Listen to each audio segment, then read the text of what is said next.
So Nordina Bali apparently didn't have visa issues. He simply contracted COVID, which is what's postponed, or I think completely derailed actually, his fight against Nonito Donaire. A lot of fighters recently now have caught COVID and it's stopped the fights happening.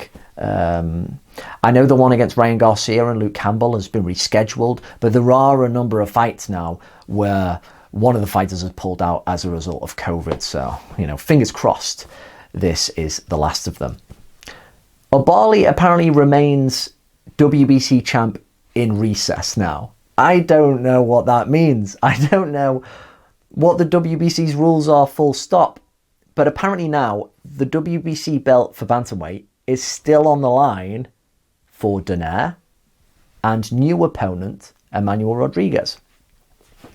It is a good fight. It's a real crossroads fight, this one, between an older guy and a younger guy. I think there's at least 10 years between them. They're both Naoya Inoue victims. And their last fights were their respective losses against the monster. For Donaire, I think emotionally, psychologically, he can take a lot with him from his loss against Inoue. It was an amazing fight. I think the Filipino still lost wide, but he landed haymakers. He made life difficult. And he can really hold his head high after that kind of performance. Manny Rodriguez, though, who Inoue fought before Donaire, getting dispatched in 2 rounds like that it doesn't do much for your confidence. And when you do get taken out in that manner, almost humiliating, you generally don't want to go right back into another tough make it or break it kind of fight like he has here. Maybe he's been forced because of COVID, the situation, but it's a tough ask. It kind of puts a bit more pressure on you. Donaire has shown. We were worried about him going back down to 118 pounds, but he can make this weight okay.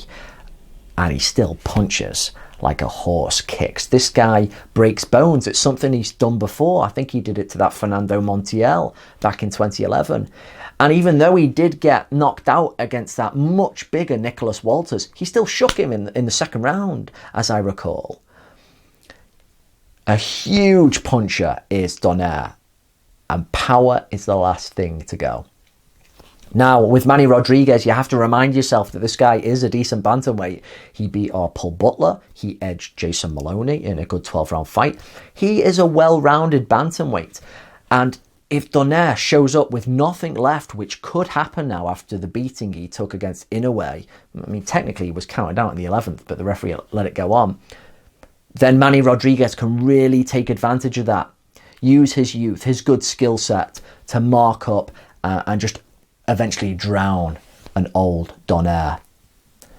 But funnily enough, the way I see this fight is I still slightly favour the Filipino. Because one thing Manny Rodriguez does, he does a lot of things well. He's quite polished. I don't think he's just a paper champion, even though Inoue made him slightly look like that. He holds his feet. He does stand there and like to mix it. And against Donaire, with that experience now, who still knows how to pull the trigger and find the gaps in your guard, I can't help but feel there will come a point in this fight when Donaire will find the mark for his big left hand. I think it will be a good fight. I think it will be entertaining. I think Donaire might get off to a slow start as the younger man gets into his groove quicker.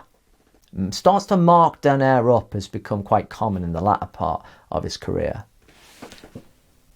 But if Donaire has got half of the resilience he showed against Inoue, I think he will be able to, at some point, trade with Rodriguez.